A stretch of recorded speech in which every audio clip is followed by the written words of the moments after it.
telling us your names and where you're from. Yeah, I'm Jesse Williams. I'm from Bellingham, Washington in the northwest corner of the U.S. I'm Lisa Flick, and I'm also from the same area. Okay, so you've competed in the X-Pyr before, but this is your first time. How did you manage to persuade you to come and be a supporter?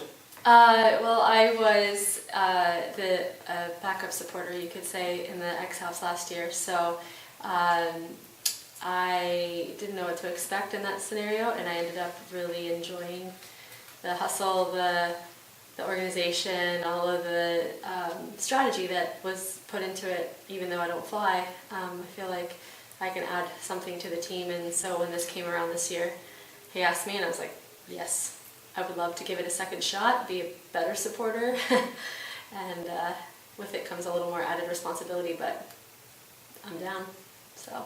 Cool. Yeah. Cool. And so how did your race go last time in the X-Pyr? It went really well. It's my first time racing, and looking back now, I can see that I had a lot of good tools, but there were definitely some gaps in my knowledge, and I just kind of went for it, and everything went really well till the very last day when some really strong wind kind of put me into some trees, but fortunately I was unhurt. And I came in 5th, which I was really happy with. So overall, last race was quite a success. I felt like I did most things pretty well, and so I'm hoping to just kind of refine those skills now. Have you changed anything about your race strategy?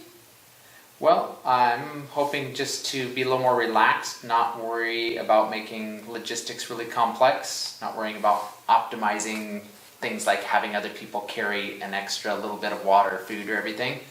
I want to make things simpler and be a little more relaxed and have a little more fun and see if that doesn't help me fly even better. So that's the hope. And having done last year's route, or last edition's route, what do you think of this edition's route? I'm really excited to see that we have that big zigzag right over Castellón.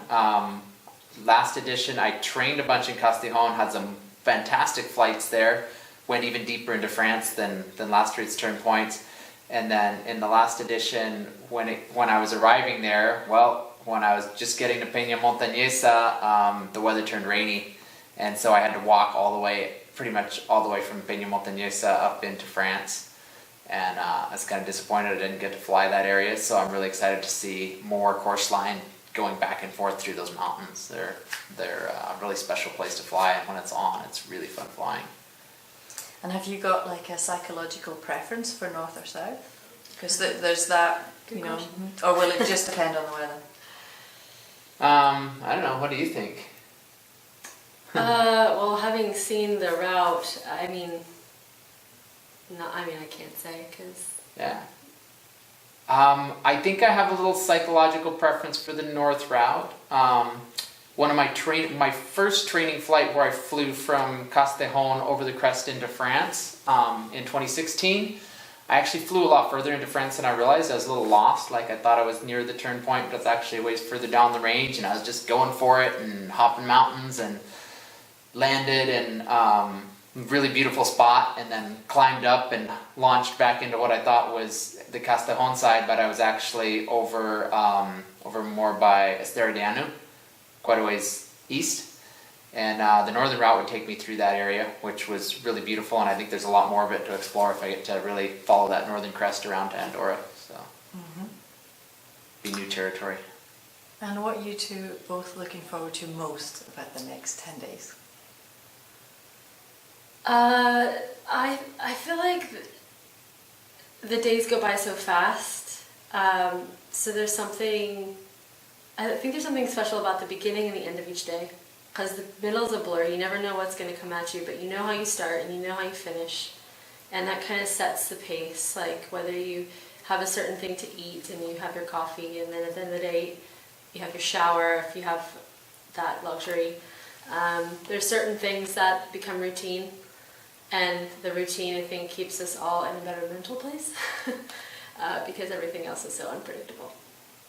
So that would be my 2 cents. Yeah, I think I'm looking forward to that end of a challenging day where I had a long flight and we all maybe struggled a little to find each other, or these guys hiked with me and worked really hard to get up or something, and we pushed through some amazingly scenic part of the route, which most of the parts are. And we're all feeling good, we're making good progress, and we just get to unwind and just kind of sit down and chat about how amazing the day was. And Yeah, what to do tomorrow. Yeah. Yeah. Maybe have a glass of wine. Yeah. Yep, that's definitely gonna happen. That's definitely part of that thing that I'm looking forward to. The glass of wine and I found the. IPA today. Oh wow! We're from the Northwest, so we're kind of We like beer our snobs. Well, we wish you have an absolute blast, and no doubt. you get to do it as chilled out and as fun as possible, and we really look forward to you flying down from San Pedro de Rodes and landing on the beach of Puerto La Selva. Absolutely, we're looking forward to that, and looking forward to hopefully seeing you guys along the way to share some stories mid-race. It'll be exciting to. Give each other high fives. Yeah, Check in. we'll come for some wine, definitely. Yeah. We will not have a shortage of that. 9:45 to 10:30 p.m. It's gonna be wine around The our food will run camp. out. So. We'll bring the cheese. Okay, thank you very much. Thank you. Thank you.